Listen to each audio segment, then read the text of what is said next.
Hello everyone, welcome to today's class. Today we're going to be discussing ways of learning. Sometimes in the past you may have heard about this in terms of learning styles.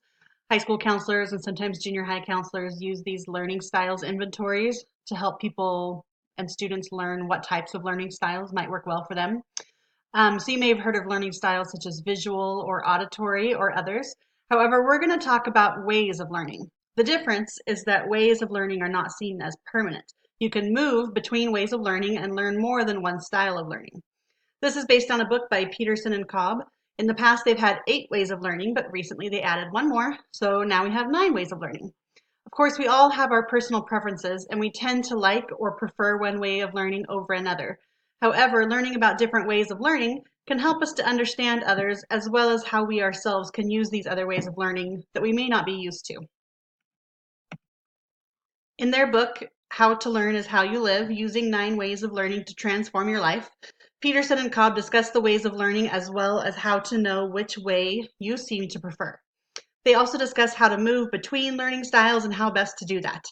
In an interview, Peterson said, "A learning style is a way of navigating the ideal process of learning or the learning cycle that emphasizes some parts over others. It is not a fixed trait.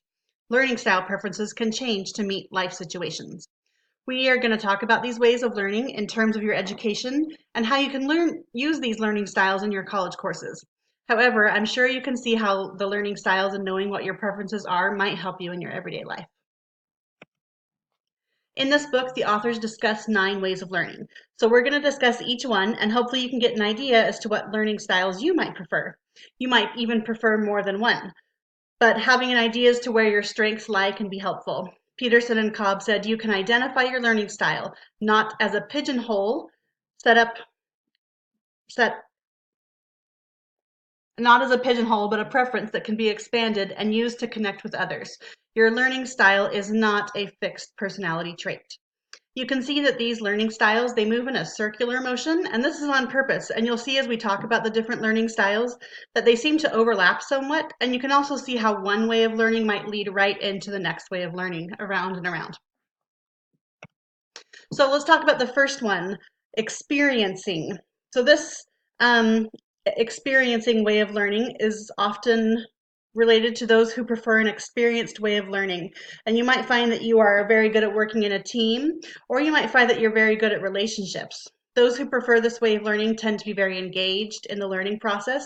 They can be really good at balancing action as well as reflecting on their experiences. And they can also be very emotionally intelligent. This then leads into imagining.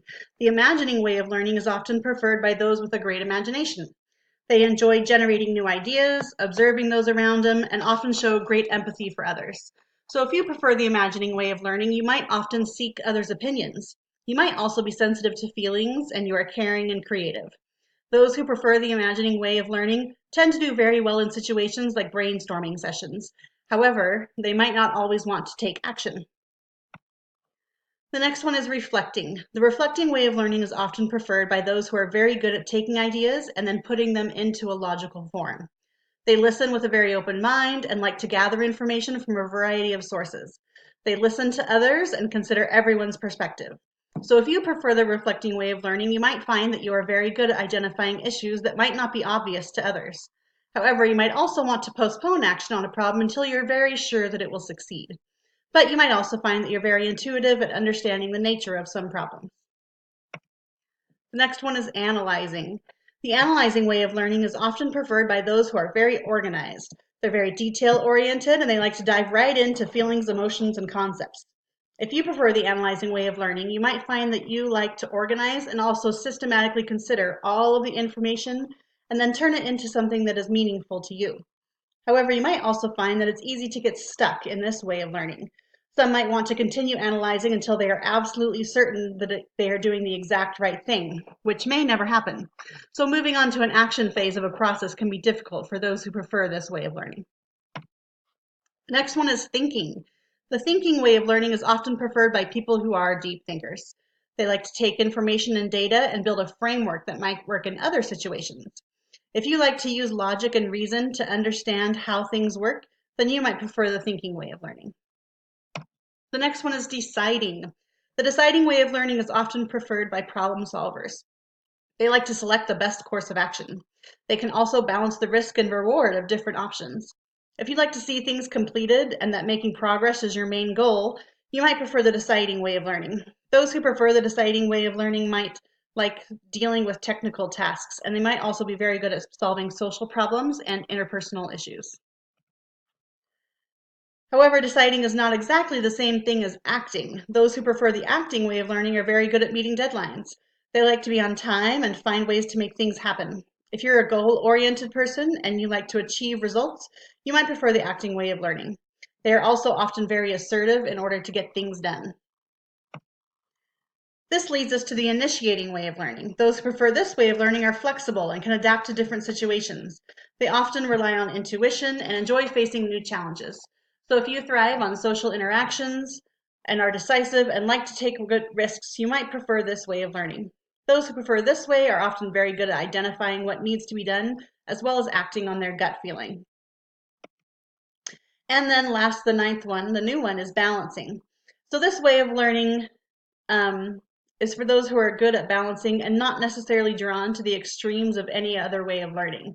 They're often creative and tend to take a central position on issues. They can identify with and see many different perspectives on the issues, and are also very good at helping others bridge those differences. So, what is your dominant learning style? Do you prefer one of these ways of learning over others? We were talking about them. When we were talking about them, did you identify with one of these or even a couple of these? So take a few minutes to think about them and how you might have used some of them yourself in the past. Even in this class, you might have used several of these ways of learning and understanding some of the concepts that we have talked about. So now that you've had a few minutes to think about those, what about new ways of learning? How do you use ways of learning that might not be your favorite? What are some ways that you could practice the other ways of learning in order to get better at them? You might find that those that are the most difficult for you are on the opposite side of the circle from your preferred learning styles. So knowing where your strengths are and where you might have some weaknesses can help you to understand and improve your way of learning in all of your classes. So then how can we turn this into academic success? How can we use this knowledge to make us more successful in our college careers? How can we transfer some of these ideas about ways of learning into our academic success? When you have to use one of these ways of learning in your college classes, have you been able to see them? How has it helped you to learn a difficult concept in that course? How can learning other styles help you be more successful in some of your courses? And how can knowing about different ways of learning help you understand and communicate better with your peers and your instructors? So these aren't easy questions. However, it's good to think about the various ways of learning and how you can incorporate them into your education. Peterson, one of the authors of this book, in an interview talked about some of the things that she sees in people who know their strengths very well, and what their preferred ways of learning are. So she talked about 5 specific things.